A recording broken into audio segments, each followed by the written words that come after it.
Hi everybody, welcome back to my channel, and today we're going to be talking about specifically what it means to have your Mercury in Aquarius or Mercury in the 11th house. My name is Brandon. I do astrology videos here on YouTube, and this is part of a much larger series that I'm working on where I go over every single planet and every single sign and house. I have a playlist down below you're welcome to check out where I go over every single planet prior to Aquarius and the 11th house. So I have everything between Aries and Capricorn, and then the 1st and the 10th house in that playlist as well. So if you have any planets in any of those houses or signs prior to Aquarius and 11th house, there's a video down there for you, and you're welcome to check that out.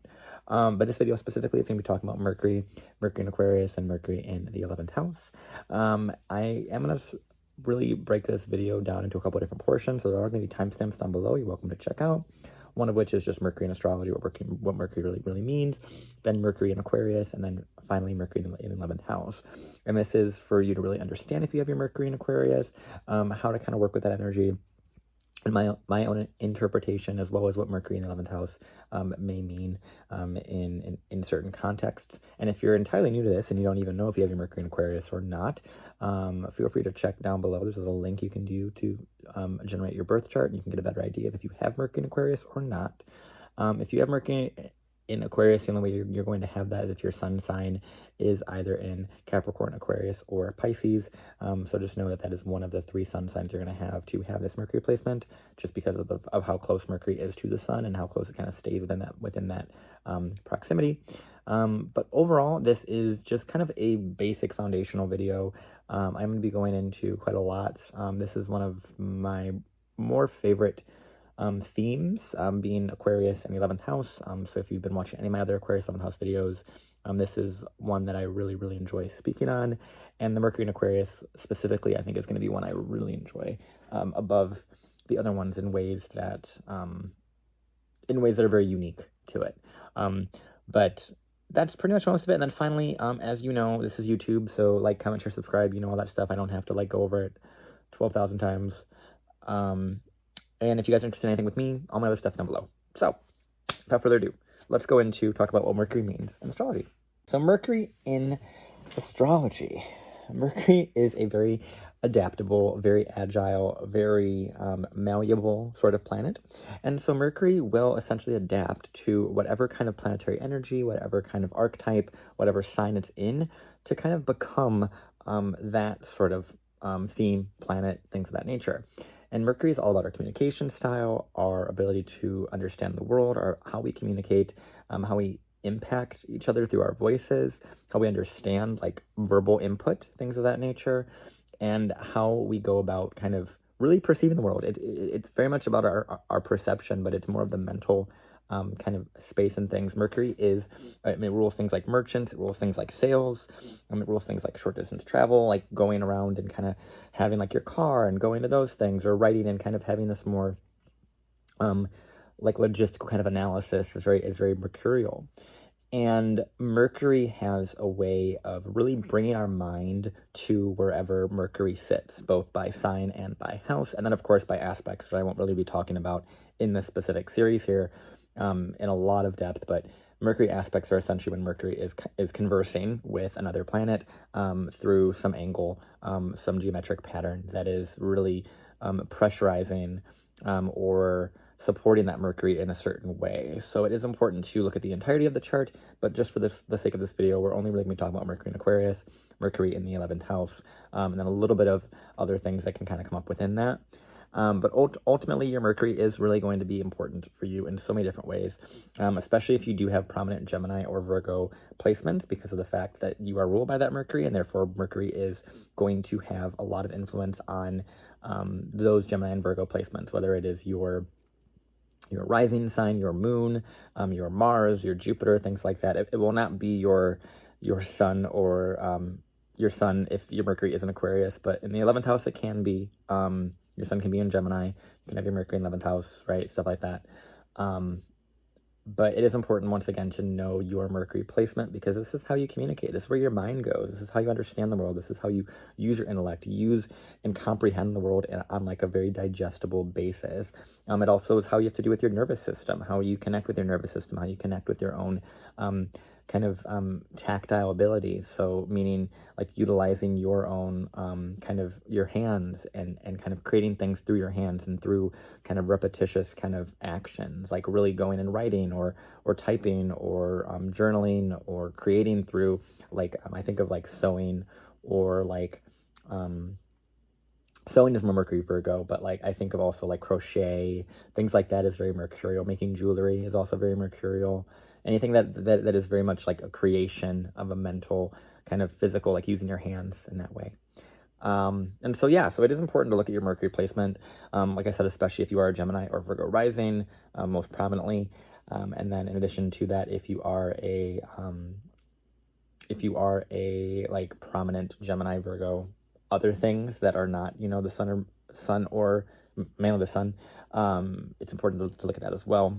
And then it's really important also to look at aspects and just kind of go further within kind of your birth chart to see more of the lessons that are kind of being brought out. Mercury's lessons are typically going to just be to communicate, be to talk, be to go and explain something and dissertate something or analyze something and organize something as well. There's a lot of organizational ability kind of tied in with Mercury here. Now, something I want to talk about before we go into the Mercury Aquarius thing is this aspect of dignity, okay? So dignity is essentially when a planet is in a sign that it rules or that it's really comfortable in, or something within that spectrum. So think of dignity kind of as a spectrum of comfort, okay, of that planet. And so for Mercury naturally rules both Gemini and Virgo, like I had previously mentioned, and it is considered to be exalted in Virgo, which is weird because it's also the sign that it rules. So there's like a rulership and exaltation, which this is the only placement that actually has that. And then Mercury obviously also rules Gemini. And so in this regard, Mercury also in the signs opposite Gemini and Virgo, which is Sagittarius and Pisces, is going to struggle because it's not comfortable in that way. So that's another spectrum of that dignity. And Mercury in Pisces is considered to be fallen because there's an exalted version of Mercury in Virgo. So the thing about this that I find really interesting, and I'm going to kind of bring my own opinion on this, and I know I'm not the only one with this viewpoint related to Mercury and Aquarius. I think I spoke about this with Mercury and Leo as well, but there is this kind of quality when it comes to Mercury where some people speak about Mercury being very well placed in Aquarius, like very well placed in Aquarius to the point that it is actually exalted. And the reason for that is because Venus is considered to be exalted in the sign of Pisces, which is ruled by Neptune, which is the higher octave of Venus, okay? Mars, the higher octave of Mars is Pluto, which is ruled by Scorpio. And then the higher octave of Mercury is Uranus, which is ruled by Aquarius. So if we just go by that specific kind of order, it would make natural sense for Mercury to be exalted in Aquarius. And I kind of really appreciate Mercury when it's in Aquarius because it does feel like it is really well placed and it does really well in this sign for reasons which I'll get into in a moment when we talk about Mercury Aquarius specifically. But I wanted to kind of just really bring this up about how Mercury is actually really powerful in the sign of Aquarius. And it's not really something that I know many astrologers kind of talk about it, but it's not like a really strong talking point or a really strong debating point. But it is something that for the course of this video, I want to bring that up because it's something that I found is pretty prominent in really, really high level intellect in that regard. But I'll get into that in a moment with Mercury in Aquarius. But I just wanted to really bring that up in regards to the dignity kind of spectrum, because I always talk about the dignity spectrums in these kind of introductory portions here with Mercury or whatever planet I'm speaking on at that moment. And I just felt like I needed to bring it up specifically for this one because it makes, and I'm going to bring it up as well when I do Mercury and Pisces next season, but there's a sense of like, when it comes to dignity, this sense of like really large expectations on either end or the other, and kind of a very deep empowerment, a very deep disempowerment, depending upon those things. And I think it's so important to look at what dignity can do and how it can assist in empowering or assist in learning lessons that might be more difficult, but it is something that I also feel like needs to be kind of pushed against as well, and kind of evolved past that. And I think we've evolved past kind of having Mercury both ruling and exalted in a sign, because that feels just very, although it does make sense, it doesn't feel like it is caught up, and something feels really right about Mercury being exalted in Aquarius. And so, yeah, I'm just going to stop yapping about that, even though it's Mercury, so it's going to be yapping a lot. But, yeah, so without further ado, let's just go into specifically talking about what Mercury means in Aquarius. Okay, so Mercury in the sign of Aquarius. So as I had spoken about in the previous portion, I'm going to say this again just in case if you just like skipped ahead, but essentially I have a lot of really positive things to say about Mercury in Aquarius. And in the dignity spectrum, Mercury rules both Gemini and Virgo, and it's considered to be exalted in Virgo, and therefore considered, Mercury in Pisces considered to be fallen and in detriment, and then also Mercury in Sagittarius is considered to be in detriment as well. And now I have an argument to make, or a couple arguments to make, relative to Mercury being exalted in the sign of Aquarius, meaning that it functions at its highest potential. And a lot of astrologers will speak on this sometimes. It's not really a common thing to talk about, but I do want to just really lead with this, with how powerful people have said Mercury in Aquarius can be. And the reasoning for that is because when you put Mercury in an air sign in general, it's going to do well, right? Even with Mercury in Libra, it still does well because it has that rulership connected to Gemini. It has that natural connection and ability to support Gemini-related things. And Gemini is Mercury's domain. It has to do with our opinion, our voice, how we understand the world, how we make sense of things, how we communicate, right? How we share our opinion with people, right? And Mercury in Aquarius is another air sign. It is the third air sign. It's a fixed air sign. And Aquarius rules all things related to social media, related to networks, related to kind of computers, things of that nature. And you can imagine why we would think that Mercury is exalted in the sign of Aquarius, because it has this natural kind of AI and natural kind of just scientific ability, right? If we think about Mercury in Aquarius, that is a lot of like the scientists, the geniuses, the ones that are able to really make outstanding connections of things, and things that aren't necessarily meant to be connected are able to connect them in very logical ways, in ways that are very attuned to the collective, to what's needed, to the audience and those things, because Aquarius does rule the audience. It rules, what we who we're talking to, but on a massive scale. It rules massive media, right? It rules social media, it rules any sort of networking. And so if you put your mind, being Mercury, and your thoughts and your opinions and how you communicate in the sign that is so aware of the audience and is so aware of society and all of these things, it's going to do well. It's going to do really well, actually, because Mercury loves to be able to communicate. It loves to talk. It loves to help assist. It loves to guide. It loves to digest things. It loves to help analyze things.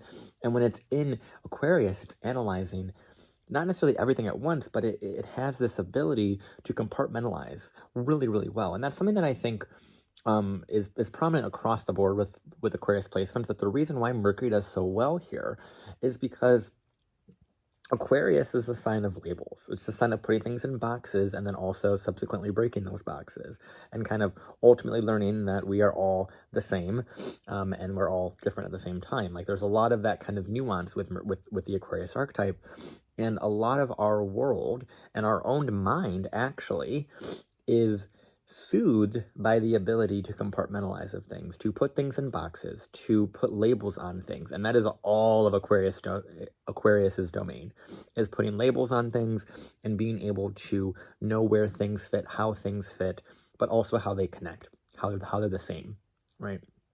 And Mercury loves to be able to do all those things. It loves to compartmentalize. It loves to put things in boxes and label things. And it literally is of assistance to our own psyche. Our psyche needs to have things grounded and understood, right? If we think about time never existed.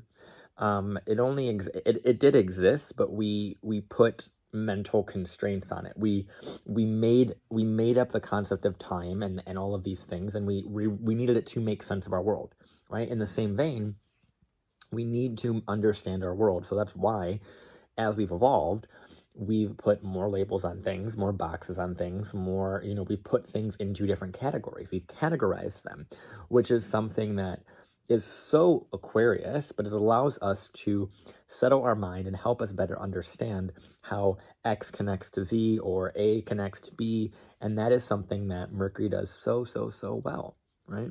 Now, something I talked about in other videos with the Aquarius story is a lot about the connection to the audience, and the ability to have this kind of idea relative to like echolocation, meaning that you put a message out there, and then whether it's how you feel with the moon, how you're expressing yourself, what you're doing, all these different things, it doesn't matter how that message is out there. And then you wait to see how that's received and how it bounces back at you. And then you then respond. Then you then digest it. You then take it in, right? And so when it comes to Mercury and Aquarius, it's a lot of messages. It's a lot of hearing, like saying something and then seeing how that audience responds. That's why Mercury does so well, in my opinion, in Aquarius, because it's so aware of the audience. It's so aware of the nuances of humanity, of what it's speaking to. And it's almost like beyond our normal comprehension. It's beyond a level of what we normally know as normal. We are able to, with Mercury and Aquarius, look at things that are beyond what humanity typically looks at. We're able to look at AI models. We're able to connect to group systems and learn systems. Systems learning is such a Mercury Aquarius thing, like learning coding. Coding is such a Mercury Aquarius thing. And then it's not as much a Mercury Virgo thing. It can be. Mercury Virgo can be really good at coding, but Mercury does a lot better in Aquarius because it's able to, in that regard for coding, because it connects to that. It innovates. Mercury in Virgo doesn't necessarily innovate in the same way that Mercury Aquarius does, because Aquarius also has that connection to Uranus, that connection to the higher mind, the higher ability to comprehend things that are beyond time, that are beyond our understanding, right? Kind of connecting all things at once, right? If you think about Everything Everywhere All at Once, that movie, it's very quantum physics. It's very much that. It's very much quantum entanglement. That is something that Mercury Aquarius, and also to some degree Mercury Pluto people, but it depends on the aspects, really strive towards. They want to understand the way that everything connects all at once. And that is something that is so Aquarian in nature. So in the same vein, Mercury Aquarius can have this kind of wound around their understanding, where they might feel like they are much smarter than the average person, and then they feel like they're not heard. They feel like they're not understood, right? So they're talking to people that are, not intelligent, or not wanting to grow, or not wanting to question things, or not wanting to push against the grain. And that's going to bother a Mercury and Aquarius person, because they're going to want to change the opinions of the audience, or to find themselves they don't want to be in an echo chamber of mediocrity, to be completely honest, but they want to be surrounded by a network of people and opinions that are breaking the mold, that are changing something, that are speaking for a cause, speaking for something that they want to advocate for, and having some sort of goal in mind, right? That's why Mercury and Aquarius has such a gift when it comes to networking, collaborating, connecting with multiple like-minded people to be able to help a cause. Mercury and Aquarius can also be really great for nonprofit kind of writing, doing proposals to advocate for different things, advocating for communities, being a voice for community is really big for Mercury and Aquarius, especially if it's like really prominent, or if it's really strongly connected to the chart. That's something you could see as well. If it's like, a Gemini rising, Mercury in the 9th in Aquarius, that's like a really big one as well. Of like really advocating for like laws around, their culture, essentially, who they're identified with, their groups, but also like the broader range of humanity. That's what you'll see with Aquarius placements as well. Is kind of like speaking for humanity, speaking for the audience, which is something that I think Mercury does quite well. So if you think about, The Aquarius is a lot about, literally, like I said, it's the audience, it's who you're appealing to, it's the masses, it's how the masses will respond. It's like how the common person would respond. And so Mercury, and this is interesting because if you think about the sun is always going to be kind of close to Mercury. So if you have a sun in Aquarius and Mercury in Aquarius, it's a very interesting kind of story here, because if it's just Mercury in Aquarius, right, there's this aspect of like, you are the voice for the people.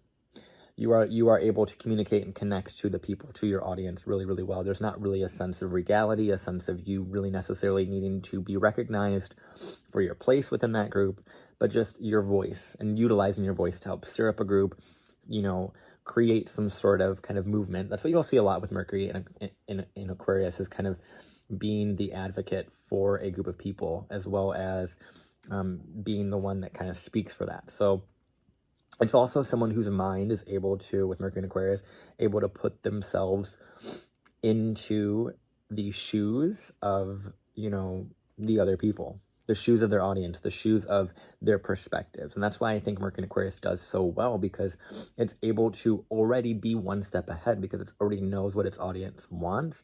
It knows what the general consensus is typically, and it knows how to speak to that specific part of humanity, and it knows how to connect to that.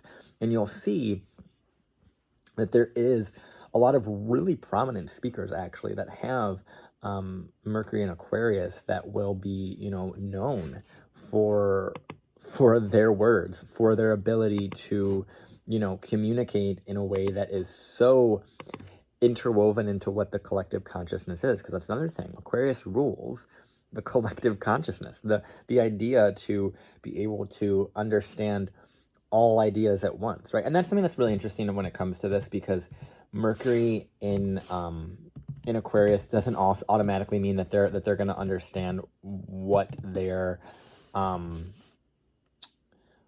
where their voice is outside of the noise around them, outside of everyone that they're hearing, right? There's something with that as well, because Mercury in Aquarius can get overwhelmed with the amount of feedback that it's getting from everyone, right? It can kind of lose its voice in the audience as well. It can kind of get too connected to the collective, the trends, the different sort of fringe thoughts. It can get too deeply enthralled and deeply connected to those things that it loses its own sense of identity and its own sense of voice. And that's something you'll see with Aquarius across the board, is there's a sense of losing a part of yourself through a mental kind of break, whether it's through like a misunderstanding, through being ostracized, things of that nature, or something more extreme as like, mental breaks, like really big mental breaks, crisis level in that regard. And then it's this journey with Aquarius placements is to return back to that, return back to a sense. And when I see to that, I'm referring to like a healed state of that, like putting yourself back together after being broken. And that's why I think Mercury in Aquarius also does well, because it's the idea of like taking something apart, putting it back together, and that process of doing that is so mercurial in nature. It's not something that's necessarily lunar, or something that's necessarily, Jupiterian or Saturnian in its entirety. But Mercury loves that. Mercury's like, okay, yeah, let's break it apart and let's put it back together. And it's a lot about that journey of searching to kind of put yourself back together. And there is a sense of getting caught up in potentially identity, kind of, I don't want to say identity politics, it's not really it, but like identification of themselves. And there's almost this kind of like, they'd rather be identified with an idea and a trend and a thought than necessarily identifying with themselves, because they also are fully aware of how complex their opinions are and their thoughts are and humanity is. And that's another thing with Mercury and Aquarius. They very much want to have free thought. They want to have new thought. They want to innovate. And they can almost get caught up in being, once again, too identified with what the main consensus is, that they can't find their own voice. And then they're going to get more and more irritated, because they're not going to feel like they have a grip of who they are, what their voice is. And like I said, there's going to be this echo chamber that they're going to kind of create, until they can figure out their own voice, their own opinion, their own perspective, separate or with inclusion of that opinion, of that group, of that trend, of whatever the audience is saying, right? There's a sense of Mercury in Aquarius that is so fringe, that is so different, that is so innovative, and so long as they do not allow themselves to fall too deep into the echoing of everyone and lose their ability to hear themselves, I think that's the only downside I could really see with the Mercury in Aquarius. But at the same time, it Mercury Aquarius also understands that by going down that rabbit hole, by going down that, it's able to put itself back together and make more connections. Like, you can really think about Mercury in Aquarius as just having this very complex systems-based thinking, and they would benefit from it too. Like, if you are a Mercury in Aquarius individual watching this, go learn about logic. Go learn about how different logic-based things are formed within the brain, right? There's different ways that an engineer will think versus, a philosopher or a lawyer or a doctor, right? There's a certain basis of how they think about thinking and how they deduce things, and where their mind goes in refuting truths or challenging truths or integrating things as well. And I think that's where we see Mercury in Aquarius doing really well once it learns more about how to learn or how to think. Because in the same vein, Mercury in Aquarius is also ruled by Saturn, so there is going to be a little bit more of that delay in your own voice and your awareness of your kind of your voice here, what you're supposed to speak about, what is really passionate to you, what cause really matters to you. And when it comes to this placement as well, there's a sense of being, as with everything related to Saturn, and Aquarius placements all relate to Saturn, there's a sense of delay in that ability, or a sense of you don't know enough yet, as it relates to Mercury. You don't know enough about, whatever topic you're trying to learn about to be able to speak on it. And that's once again why I think Mercury in Aquarius needs to learn how to learn how to think. And I'm not saying that they're dumb by any means, because that's actually the exact opposite of what I'm saying. These people are the people that when they learn how they learn and how most people learn, they will be able to surpass and innovate those systems to become massively intelligent in comparison to where they were before.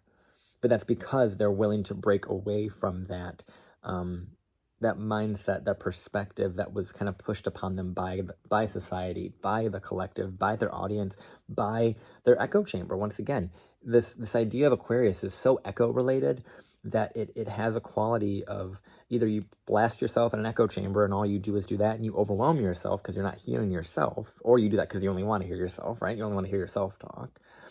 Or it's a Mercury in Aquarius where it's echolocation, where they feel like they're the only one that has this thought, and they send out this opinion, this word, this message, this post, and they wait until to see how people respond to that. And it's about that process of learning that over and over and over again until they learn how to communicate more solidly with their audience and what their message truly is. And that's something that I think one of the difficulties with Mercury in Aquarius is that they might not know their messaging because, once again, they're too connected with the messages of everybody else and what everybody else needs and that awareness. But in the same vein, because of that awareness, they can be so intelligent when they're able to separate and understand both the audience and then themselves and what they want to bring to that conversation, what they want to say, what they want to connect to, what they want to kind of bridge gaps in conversation, what they want to advocate for, right? And there is a sense of like sci-fi within this, like minds that are very scientific, and a connection to just sci-fi perspectives on things, right? Learning about things like quantum physics, things like, just multiverse theory, right? There's stuff that Mercury in Aquarius would love to learn that isn't the same as Mercury in Pisces, or isn't the same as other Mercury signs, where it's not necessarily about the application of what they've learned, but it's more about the process of learning how to learn so they can innovate it, take it in a different direction, right?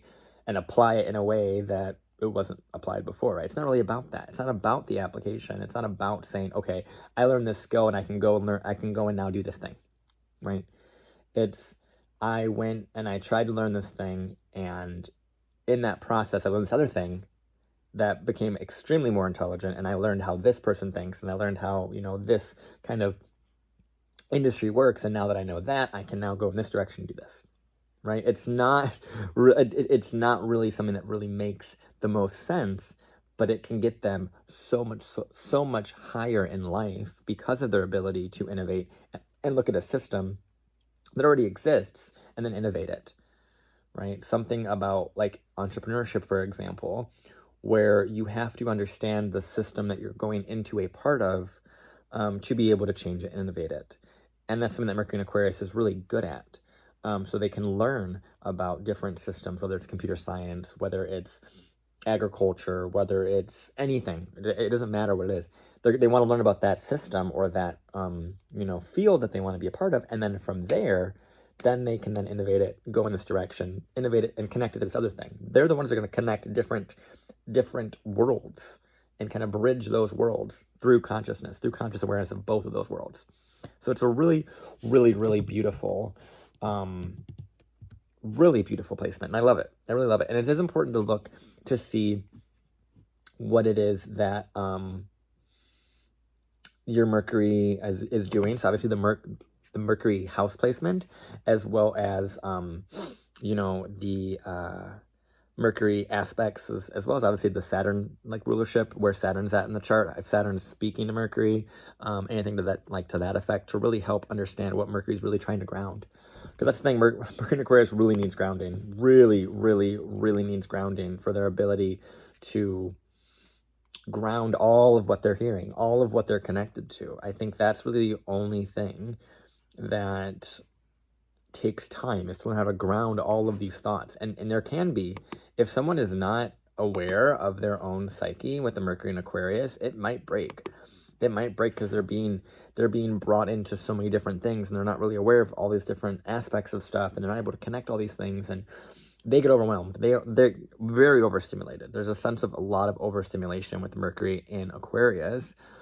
And so it's a lot about being aware of where that limit lies and when to innovate. And the thing about Mercury and Aquarius and many Aquarius placements is walking that fine line between genius and insanity.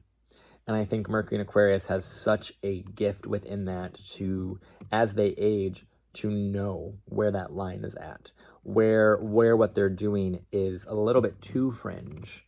And so long as they can stay a little bit detached from themselves, and a little bit distanced from their own opinion, and then really be aware of how it's landing and how it's of service to society at large, that's where I think they'll be really good.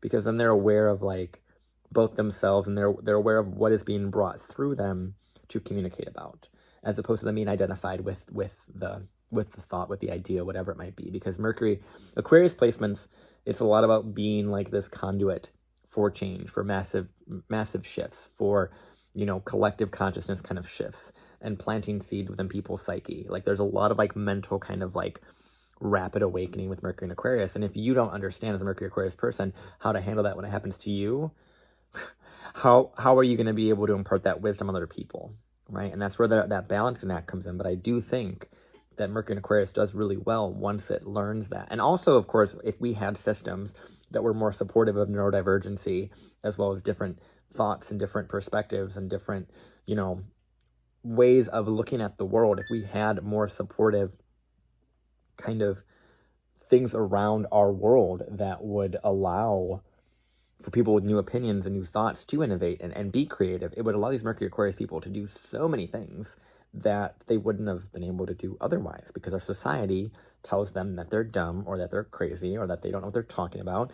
And it's no, they just don't have the system set to, they're far beyond what we have. They don't have the resources. So we have to make resources for people that are different in their thinking, that have different ways of viewing things and communicating and understanding the world, and look at how they are connecting different concepts, and be able to give them the resources to do that. So it's also a systemic issue with Mercury and Aquarius in that regard, but that's a whole different conversation. Point being is that there's so much of a gift with Mercury and Aquarius, and I think they're far beyond what resources we have in the current time. We're getting there. We're definitely getting there, especially with the introduction of AI, because AI is such a mercurial and high-level mercurial kind of thing that it will drastically change how we exist. And it is very Mercury and Aquarius as well, to be able to be someone that is so prominently connected to AI, connected to society, connected to these systems, and kind of have this kind of like, hive mind. It's very hive mind energy, which is so beautiful. There's such a beauty in being able to connect to a hive mind and have that level of consciousness. It's very, very enlightening, very enlightened, very, it's like what you do with that. Once again, like, what do you do when you have this genius, when you have this ability, when you have this innovation? What do you do with it? And that's why you need to find the proper support resources to be able to give you an outlet for that, to help innovate those things. And you need to understand that not everything innovation wise is overnight. A lot of ideas in our advancement come from, people that everything we ever made comes from an idea. Everything that ever existed comes from an idea. This device that you're watching this on came from an idea in someone's head to innovate something and to change something. And that's why I think Mercury does so well in Aquarius, because it has this ability to really connect two different things and really say, well, what if we did it this way? Right? It's a really innovative thinker. So if you have Mercury in Aquarius, please let me know how this has been for you, what your story is like. I'd love to hear about what you think about Mercury being exalted in Aquarius, as well as what you've thought about this video. I love doing this. This is what I enjoy doing. This gives me so much joy to be able to talk about these things. And I would love to hear your story, like I said. And then if you guys have any questions, feel free to comment down below. I really hope this helped you guys. I really, really do. I hope this helped anyone that has Mercury in Aquarius to help you navigate this. And of course, obviously, if you like my stuff, please like, comment, all the things that YouTube wants you to do. And there is a playlist down below you're welcome to check out where I talk about everything else, obviously. So I would recommend looking at the rest of your chart too to get a better idea. And then of course, if you like how I talk, feel free to check down below to book with me or anything that you might want to do in that regard. Yeah, so that's it for the Mercury in Aquarius portion. Let's move on to talk about what it means to have Mercury in the 11th house. So we have Mercury in the 11th house. So when we think about Mercury in the 11th house, it's obviously going to have a different vibe to it than it would be if it was just Mercury in Aquarius, because Mercury can be in the 11th house in any sign. And I want to preface this by saying I've done Mercury in every sign prior to Aquarius, so every single Mercury video pretty much prior to this has been made. So unless you have Mercury in Pisces, that's the only one you're going to be waiting on. But other than that, you can go check out those videos first and foremost before you look at this house placement. That's really what's important. Now, I've said this in every other 11th house video, but something I've found that's really a common thread around the 11th house is that when you utilize, because the 11th house has to do with like groups, the collective, humanity, those sorts of things. When you utilize the planet for the collective gain or the collective means, or for an audience or for a society, the more you give of that to your group, to society, to some cause, the better off you're going to be, right? The more you utilize, in this example, Mercury being your mind, the more you go out and you share your world and you share your opinion and you share it and you just talk about everything, right? The better off you're going to be, because Mercury wants you to get your voice out there in the 11th house. It's going to be heard. You are going to be heard. You're going to be talking to people. You're going to be networking. You're going to be talking to a bunch of different audiences. And it's about being comfortable within that, comfortable having your voice publicly out there, knowing that that's something that Mercury really is wanting. It wants to be, it wants to be the one that connects a bunch of different networks. It wants to be well networked. It wants to be within a system of people, within this kind of like collective. It wants to be a part of something, is what I've said in all the other videos. It's like 11th house planets want to be a part of something, feel like they're making an impact on society. When it's Mercury, it's your mind, it's your opinion, it's your voice. So these can be amazing writers, people that are, changing the course of, science, or the course of, their industry through sharing their opinion. That's something you could also see here with Mercury. And they can just be someone who just loves to just talk and be online and have these different conversations. Be a part of a panel is very 11th house, especially Mercury. This is very much being the voice for a panel, or being a voice for kind of a mixture of different systems and different audiences or different sort of societies. They really want to have this mind that is able to connect to a bunch of different kind of like areas or worlds within that. So that's where you see a lot of like being on panels or being on some sort of like group project. There's a lot of group involvement with this, and I think when we put Mercury here, it becomes this this very, very, very social placement in so many different ways, because Mercury is already kind of a social planet. And if you do have Mercury here in the 11th house, you are going to have your sun kind of somewhere up there, 10th, 11th, or 12th house. And so you're going to have a somewhat public, or, I mean, if it's the 12th, it's very private, but a somewhat public life, two out of 3 times here with Mercury in the 11th. So it is important to see what else is going on within your chart, because overall, like if you have Mercury here, you're going to be public. You're going to be more of a public figure, and you're going to want your voice to be heard. And the thing is, in that same vein, with the sun in the 12th with Mercury in the 11th, there can still be this quality of having your voice be out there, but it might be at the expense of your identity, or at the expense of maybe you're hidden and like you want to be like a ghostwriter, for example. That could be something you could see, where you literally want to both write about ghosts and also write for someone else, be a voice for someone else's cause, right? A lot of what I see with like Mercury 11th house people, this is also true for like Mercury Leo, and Mercury 5th, is like they can be like voice actors, especially if it's like Sun in the 12th, Mercury in the 11th. They could be like voice actors, people that are behind the scenes that aren't necessarily known for their identity, their face, but they're known for the voice that they're able to put out there. They're known for the opinions or the inflections they're able to bring out in the audience, and how they're able to impact an audience. That's something you'd really see as like a voice actor for like a video game, or something that is very a wide scope of reach, right? That's what Mercury wants. Mercury wants its voice to be heard in like a wide web, both World Wide Web in regards to the internet, but like a wide web of like reach of audience. And so there is an aspect here of like publishing ability, writing ability, but this is more on like actually like being like a spokesperson for something, right? Mercury 11th house, and 11th house things in general can be very spokesperson, TED Talk kind of energy, and having that kind of be what you're known for is your words, or what you've written, or what you've studied, or what you've said.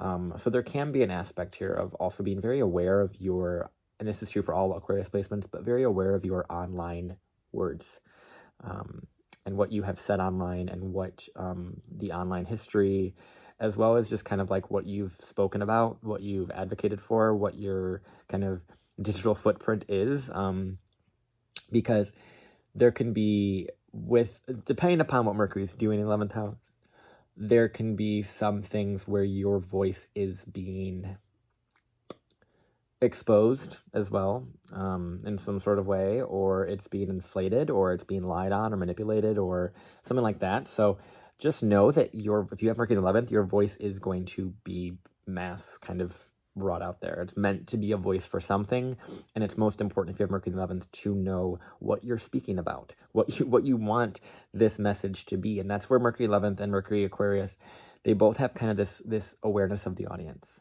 Awareness of who they're talking to, awareness of the collective, awareness of objective things. There's a sense of objectivity that's required for 11th house placements, of being able to know that you are doing something. Once again, you're a part of something, right?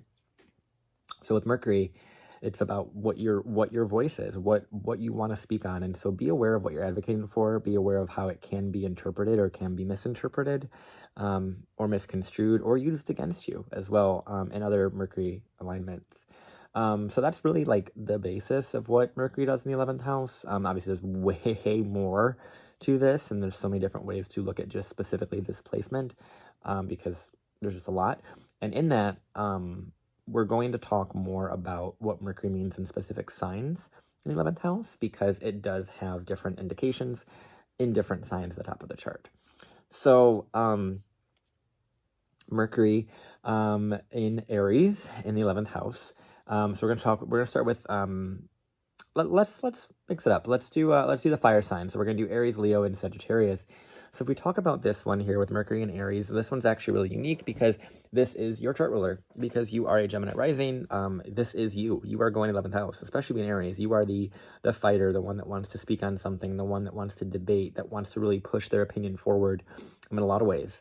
With this one, Mercury and Aries is strong for this particular placement because, once again, it's your chart ruler. You're a Gemini rising right up at the top of the chart.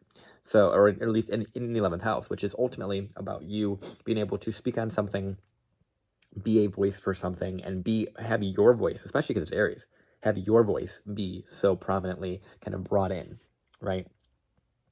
And because it's Mars as well, there's an aspect of bravery with your voice, an aspect of, kind of fighting for your opinion to be heard, and fighting for your voice and fighting for what you want to accomplish. And there's a lot of really big power with this one.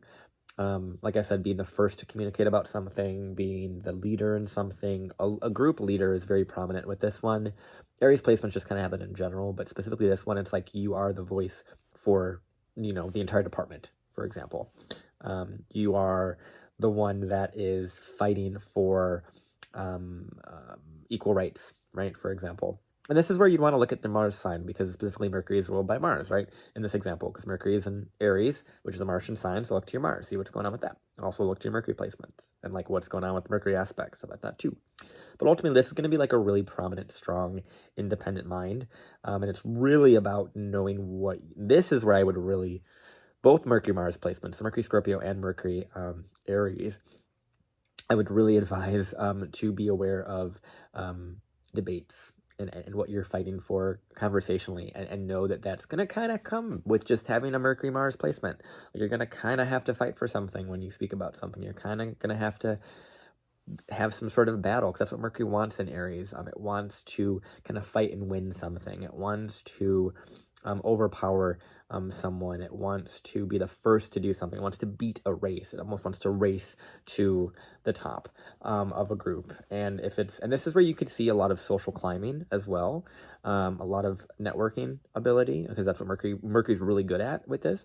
So there is a really strong networking ability with this placement of being able to navigate yourself to the top, because that's what you really want. If your eye's on the prize up there, Mercury and Aries is like, okay, I'm going to get there. How do I get there? Let's keep pushing this way, push this way, push this way, right? That's a lot of what that is. And once again, the Mars placement's really going to tell you how efficient or inefficient you may be at getting to that top of that group, or being able to advocate for that group or that cause or whatever it might be.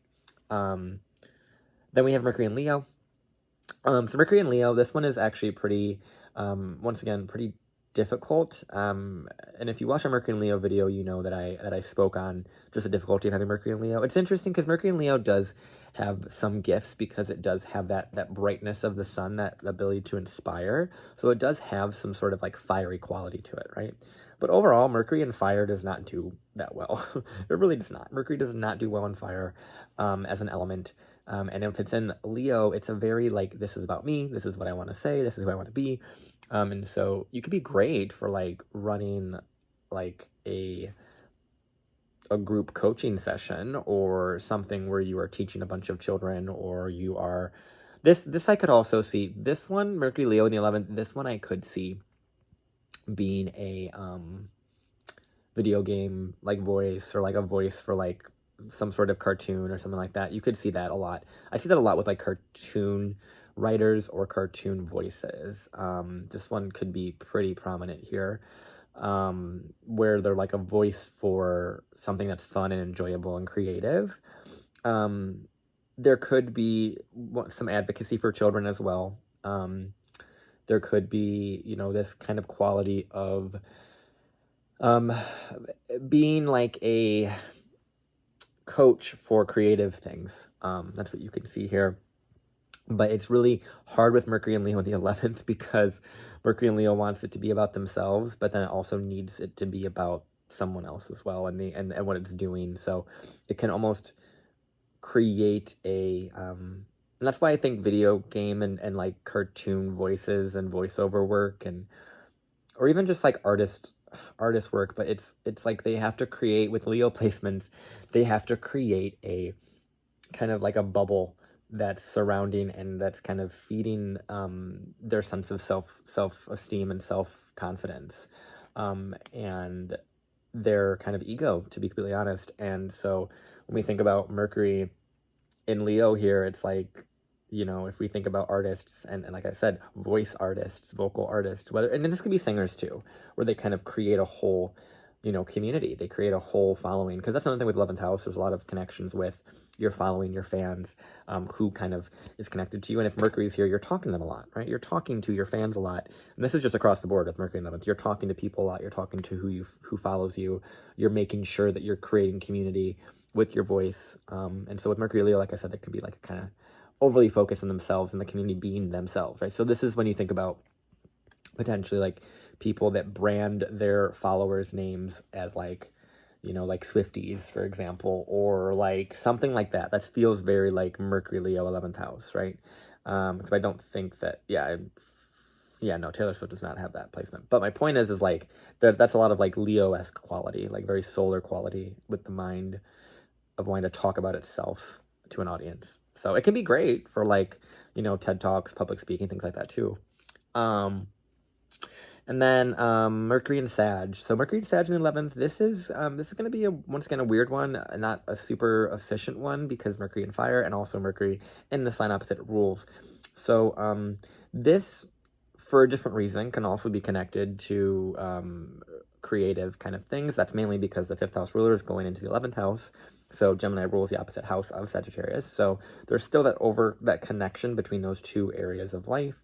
So there can be some creative writing things here, but this is where you'd see more of the publishing. This is where you'd see more of I'm going to write a children's book. I'm going to write or study this thing and then write a dissertation or Nobel Prize, right? There could be an aspect of that as well, but not necessarily with Mercury and Sag, because Mercury and Sag can't, as someone who has it, it's really hard to sometimes stay focused on something if it's not giving you meaning and purpose. So there can be an aspect of this where they can be really inspirational. They can be super inspirational, and be able to really tell a story in such a beautiful way, but to the audience it might not land, or it might not really inspire in the way that it wants to. But there could also be a lot of like polyglot communities with this. There's an interesting like language, cultural kind of connection here. There's also a sense of advocating for using your voice to advocate for your culture. That's something you could see here with Mercury, using a sense of picketing or lobbying. Lobbying would be more like a Venus ruled thing, but that's still kind of a thing here where there's a sense of really speaking about something and really allowing people to see the reasoning behind it, the why. And this is with Mercury and Sag, there's a lot of awareness of like law and legality and religion and things that are grounded in reality and belief and faith and religion and things, but not necessarily like something that is super, super connected to other stuff. And so Mercury and Sag does have a little bit more groundedness than Mercury and Pisces in the 11th. So there is a sense of like professing something or like really speaking on something. But make sure that you get your stuff kind of tight, get your message a little bit tight with Mercury and Sag in the 11th house as someone who has that placement.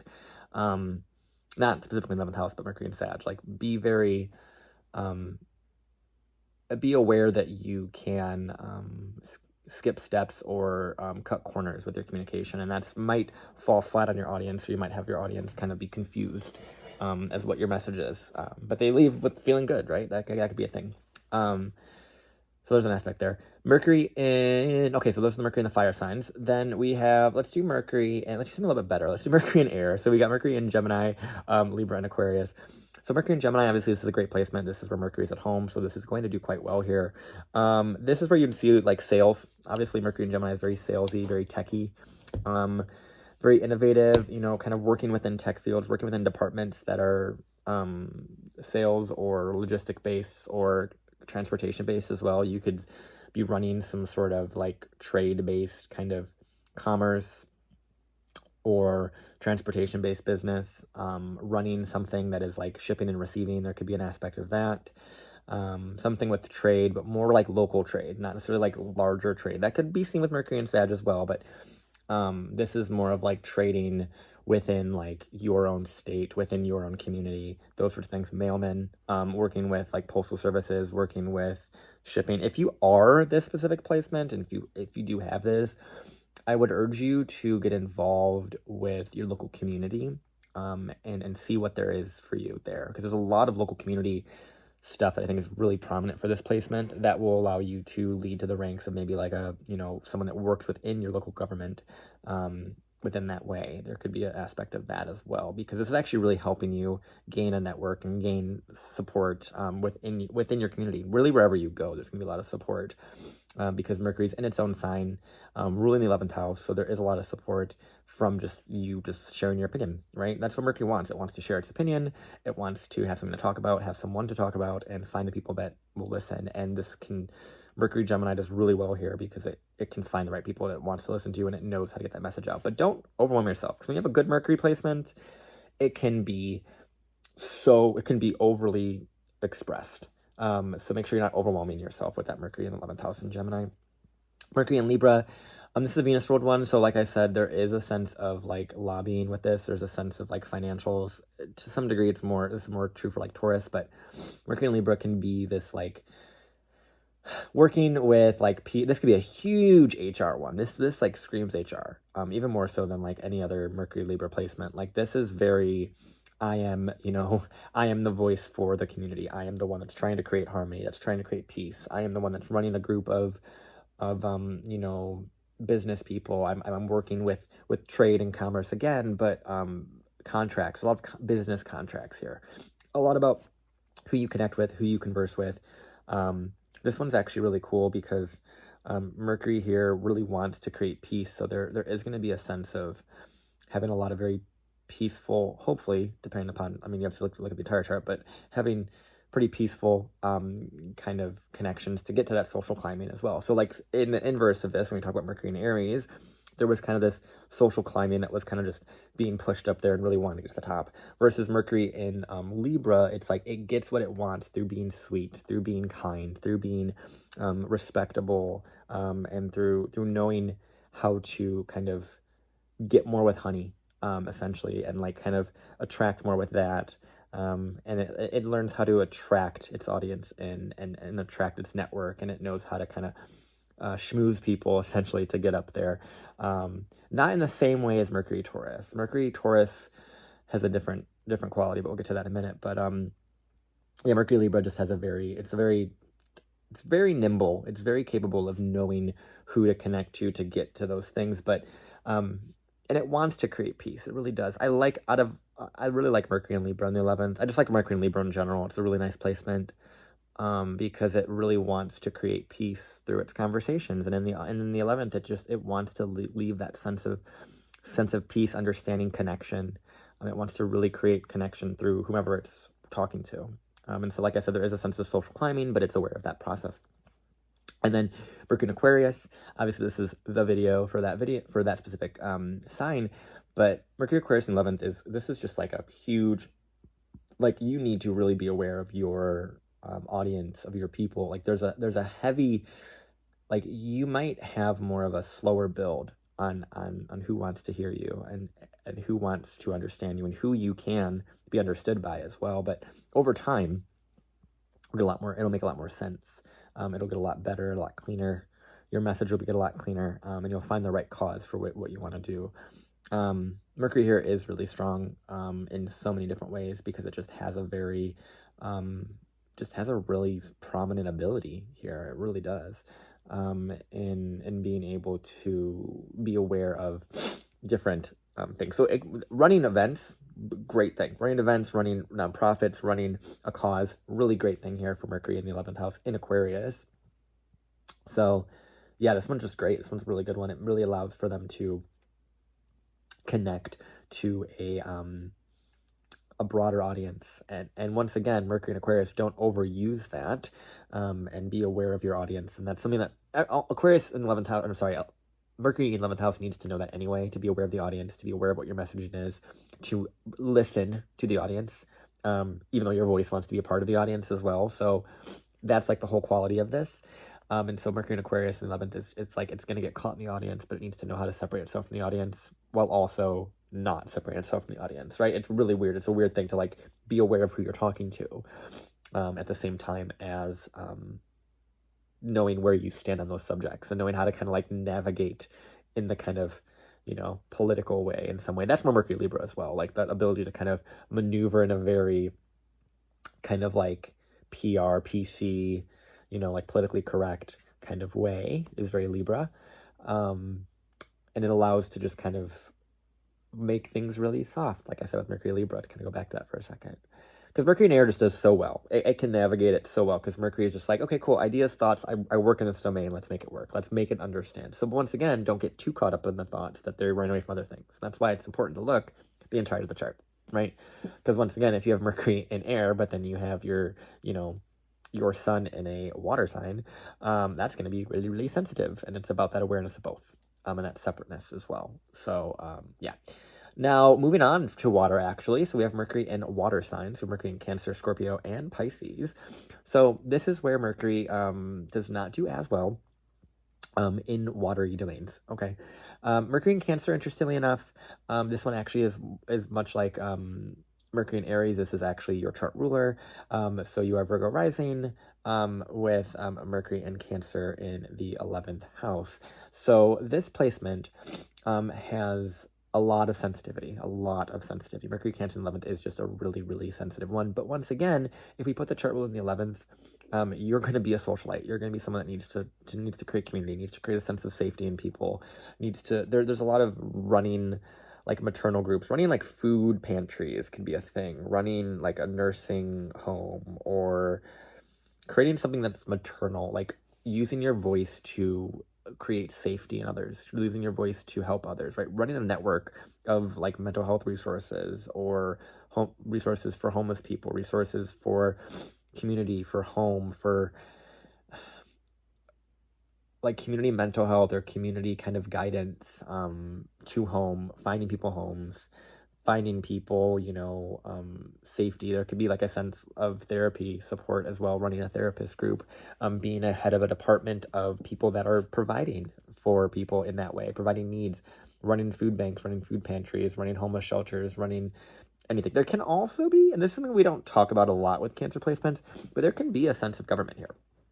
There can be a sense of working with your local government, working with your local community, but there's also a sense of family community with Cancer in the 11th house here, where it allows you to bring your mind, your voice into community, into your home. And there's a lot of Mercury Cancer has a lot of like family imprinting upon what it's doing. And this is where you're going to use your family imprint to really help another audience. So this is where you'll see a lot of advocacy for your culture. Similarly to Mercury in Sag and also kind of Mercury in Pisces, there's also really, really intuitive ability with Mercury in Cancer. That makes you really soft and really capable of helping a lot of people emotionally navigate stuff, which I think is really beautiful. And so there is a sense of like creating emotional safety in that way, which I really like. Mercury in Scorpio, I kind of mentioned this a little bit earlier with Mercury in Mars with Aries, but Mercury in Scorpio, when I was talking about earlier about how you might have like people lying on your name, manipulating your word, manipulating what you said online, that sort of thing, that's what'll likely happen with Mercury in Scorpio. And needing to kind of, once again, battle for your place, battle for your audience. Your audience as a Scorpio 11th house, as someone who has that placement, not necessarily Mercury, you need to be aware of your audience. You need to understand the power dynamics of an audience, of people, of society, of impact. Because if you put your mind to something, to uncovering something that Mercury in Scorpio typically wants to do, Mercury in Scorpio wants to uncover secrets, be aware of, by doing that, what that echoes back, right? It's like if you are too aggressive in your speech with Mercury in Scorpio, and like I said, I really urge every single person to watch the Mercury-related video that you have sign-based prior to watching this part of the video, and especially Mercury Scorpio, because there's a lot I talked about in this video. But this example, this is kind of like if, as a Mercury Scorpio 11th house person, if you were to go out and scream out this really, you know, profane or like really, you know, kind of aggressive thing. If you were to, you know, and it's empowering to you, right? It's empowering to you. It's some way or another, it might be disempowering to some portion of your audience. Or you might throw it out there not knowing what repercussions those words may have. And that's why it's about knowing the deep, deep, deep power that you have within your mind, within your perspective, within your words, which you have, Mercury Scorpio has especially, and being aware of like, if I say this, even though it feels great to me, it feels empowering, and I want to empower people. That's ultimately what you want with Mercury Scorpio in the 11th, is to empower people with your words. But it's about knowing the depth in which you really reach people when you speak about them, the psyche, the awareness of that, the psychic kind of connections that you can get with your words. Your words can be interwoven into people's psyche in ways that you are triggering things that you are unaware of until it comes like piling at you in hate comments and in any sort of way, right? So be aware of that. But ultimately, you're meant to empower the collective with your words. It's really powerful here. I love this placement. I love Mercury Scorpio 11th house. I just love Scorpio 11th house because it is my placement, so I love it. And I think there's a lot of depth that you have with your mind to be able to impact a lot of people with this. So it's about how you use that responsibly, right? Use your power responsibly with Mercury and Scorpio in the 11th, and just use your power in general responsibly, no matter what your placements are. But Mercury in the 11th is about using your words for the audience, for the collective, like being separate from your what message is coming through you, allowing that to just assist the audience with the separateness and an awareness of the audience as well, right? Being aware of who you're talking to and being able to navigate that system, navigate that audience with that message. And with Mercury Scorpio, it needs to go to the depth of that to really find people that want deep, deep, deep truth as well. So there's an aspect there. And then Mercury Pisces in the 11th, this is going to have a lot of interesting things that it talks about. This is where it's hard with Mercury Pisces because Mercury Pisces is such a overly connected, kind of nebulous, falling into things, feeling-based kind of Mercury. It's very much just kind of falling into the collective subconscious. And so Mercury here can be a little bit similar to Mercury Scorpio, and also all Mercury waters, I think, have this issue where there's a lack of boundaries with their audience. There's a sense of like connecting too much with their audience, connecting in a way that interconnects you, that really emotionally affects you. So there is a sense of really deep emotional imprinting that you have as Mercury water in general, Cancer, Scorpio, or Pisces. But with Pisces, it almost like it becomes this like this like thing that we don't even know what it is. Like no one can really figure out what you're trying to say, right? Sometimes. And I think it's about you instilling that feeling, that faith, that belief, that energy, like having that kind of divine connection to your words and letting that kind of come through you. And we'll talk about this when we get to Mercury and Pisces and Mercury in the 12th house. But being able to have faith in what you're saying, have faith in what you're advocating for as well. And being aware of when you might be lying to yourself about who your friends are as well. Because that's the other thing I haven't really talked about in this 11th house. It's all your friends. This is your friends. You talk to your friends. It's how your friends talk to you. It's how your friends understand you, right? And so your friends, Mercury and Pisces, can be extremely enabling in either way, towards addiction, away from addiction, towards creativity, right? And kind of keeping it on the water spectrum here. With Scorpio, they could be friends that are extremely empowering, but also extremely abusive, right? Mercury and Cancer, they could be extremely loving, but also extremely codependent, right? So there's a sense of kind of being aware of how your environment, how the people around you are impacting your mind. That's just across the board with Mercury in the 11th house, is being aware of the echoing around you. Once again, that echo location, echo chamber that kind of keeps coming up here, of being aware of what you're hearing and what you're inputting and what is being imprinted on you, and and what you are surrounding yourself by information-wise, and how that's impacting your energy in ways that you don't even know, right? Impacting your mind, impacting your perspective, impacting your perception of society at large. That's what I think a lot of Mercury in 11th house is about as well, is like being able to be so aware of society, aware of humanity, and in some Mercury placements, not really be too interwoven into it, too connected into it, that you lose yourself, you lose your voice, right? And that's why I think Mercury water can really struggle with, is they become too like invested emotionally, and they can't see where, because it's water, right? It's the mind being placed in a water sign. It's our ability to rationalize being thrown in a lake and just, like just flowing through stuff, feeling stuff, right? Kind of water, just when you put a drop of water into an ocean, it just becomes, it just merges, right? That's what water naturally does. It naturally merges. So that's why it's really be aware of the psychic imprints that are coming around you within your friend group, within your audience, within what you're watching online, what kind of groups you're a part of. Be aware of that, and be aware of how they may be enabling you, disempowering you, attaching to you as it relates to Mercury and water. So I kind of went a little bit too long on that part, but it's important. It's really important. And then Mercury in Earth. So Mercury in Earth, we have Taurus, Virgo, and Capricorn. So these ones obviously are more grounded because it's Mercury in Earth. Mercury does quite well in this element, because it's Mercury that is grounded. It likes to be grounded. It likes to be in reality. It likes to be in this kind of centeredness. Now, it's not to say that other Mercury elements like fire or water can't do that well. It's just to say that Mercury likes things to be understood and concrete. It likes things that are solid and everlasting and won't change. Or if they do change, they're very grounded and they understand what is changing. We're very physical, right? So Mercury in Taurus in the 11th house has a quality of similar to Mercury Libra, but like I said, not the exact same, of social climbing to some degree. But this is where they really want to raise. They really want to raise. They really want those sorts of things.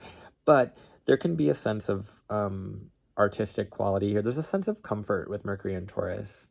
And with this one as well, you're as similar to Mercury and Libra. And this is true for any 11th house placement, really. But more specifically Mercury in Taurus and Libra, because it's Venus in 11th.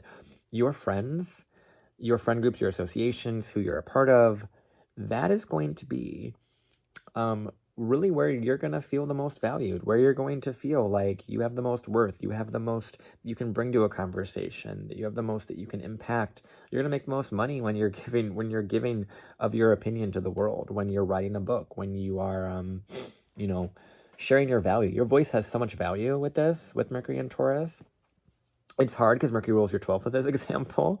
But you do have a pretty strong mind, and it's about being able to slowly know how valuable that is over time. And that's similar to Mercury and Capricorn as well. Like there's a sense of kind of slowly building your audience, slowly building your value through sharing your opinion, sharing your voice, right? And you can make a lot of money through speaking online. There's a sense of Taurus 11th house, and I haven't really mentioned this. There's a sense of like OnlyFans with this. I don't know if I said it in the Mercury Taurus thing at all, but for this one, specifically for Taurus 11th house, there can be an aspect, and the same with Scorpio 11th house too, I'm not going to lie. There can be an aspect of hedonism with your audience, and knowing how to navigate that, knowing how to communicate that, right, to make money. A sense of making a lot of money with your audience, especially if like you had Mercury, if you had like Mercury Taurus opposite Pluto in Scorpio, kind of that sort of axis there. That could be pretty interesting. That's why it's important to see what is going on with the entirety of the chart, because you're going to want to look at the entirety of what's happening, because just Mercury and Taurus in the 11th has its own things, but as we layer this more, we get to see more layers of what is happening beyond the scenes, beyond just Mercury in the 11th, and aspects and other things like that. And obviously look to your Venus placement as well to see what's happening with this one, Mercury and Taurus. And the Mercury in Virgo, obviously this does really well here. This is where you'll see a lot of clinicians. This is where you'll see a lot of people that they are connected to some sort of really, really advanced society or a lot of really prominent networking. Mercury in the 11th just wants to network in general, and when it's in Virgo, it does so well because it knows how to kind of compartmentalize in a way that is really grounded and digestible, but it also has such, once again, Mercury in Virgo, it's so strong, but it almost burns itself out because it is so strong. It is so capable of helping so many different people that it is, and it's able to advise so many different people that's great. It's awesome. It's amazing to have this placement. But in the 11th house, because when you have Mercury so strong, it's like, okay, great. You know a lot of stuff, right? But how do you delegate? That's really what I think Mercury and Virgo in 11th house would really benefit from. The ability to delegate, the ability to have an audience and know who needs to do what. So they could be a great manager in that regard, especially if they're like a Leo sun in the 10th. Like there's a lot of really good leadership energy there. But there is a quality with Mercury and Virgo in the 11th of just being so worn out from speaking for so many different people or speaking to so many different people. Because similar to Mercury and Gemini in the 11th, it can be so strong that it is in the same vein.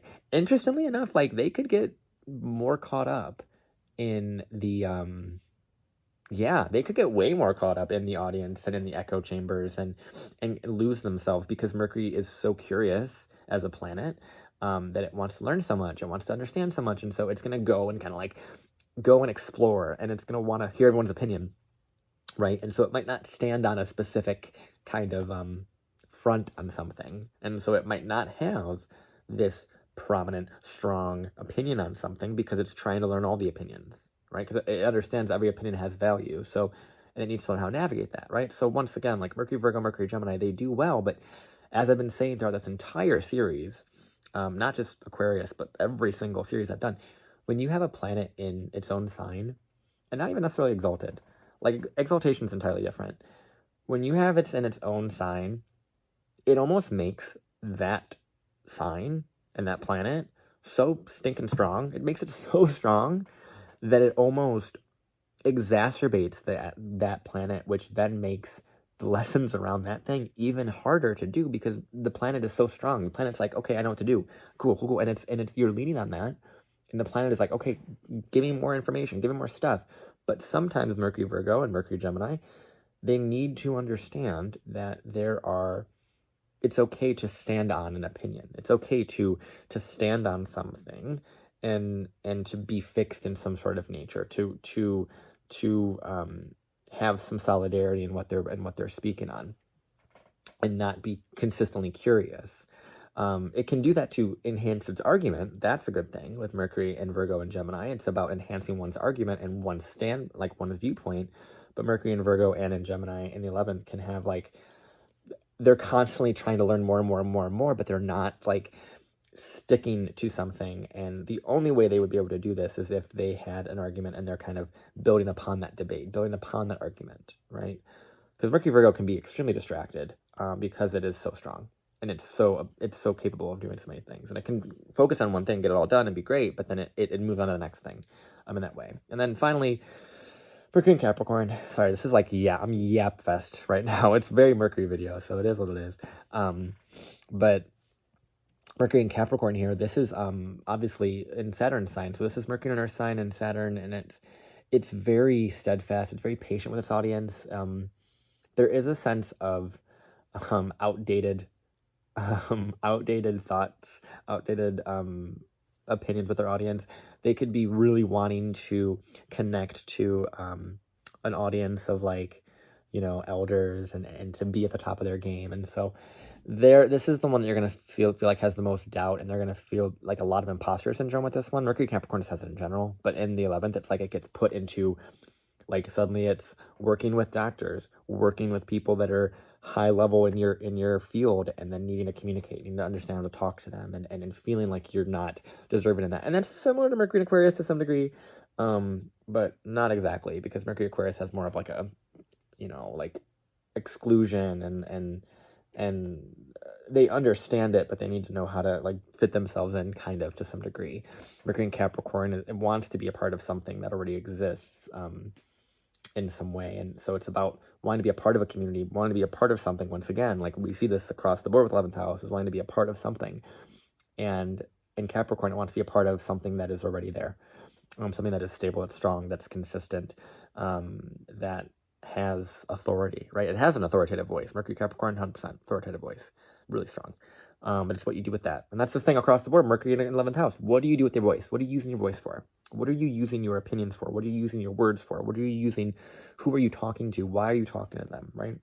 And how are they responding to you? How is society responding to your words? Because I promise you, your words are really important to society's advancement. And a lot in your own way that's very unique to you. Once again, you look to the aspects, look to the other things that are going on in the chart, look to the ruler of Mercury, right? There's so many different layers to this, and that's why I try and keep these videos somewhat brief.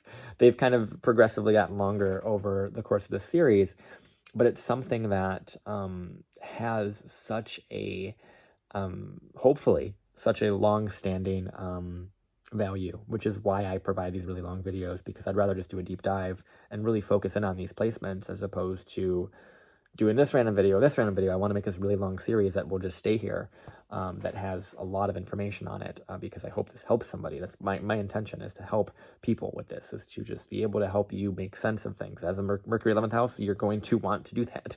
Mercury Aquarius too. So I really, really hope this helped somebody, anybody with Mercury 11th house, Mercury Aquarius.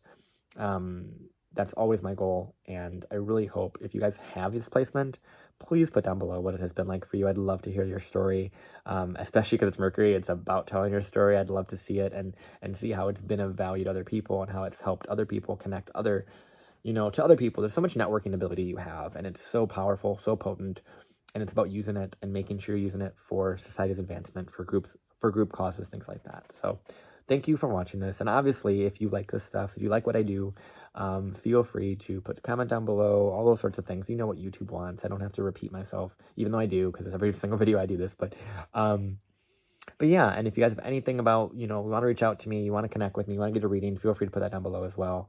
I appreciate you. I hope this helped. And I will see you guys in the next video where we talk about more Aquarius 11th house placements. And once again, that playlist is down below. Make sure you check that out if you're interested in anything else. So yeah, appreciate you guys. Love you guys. Bye.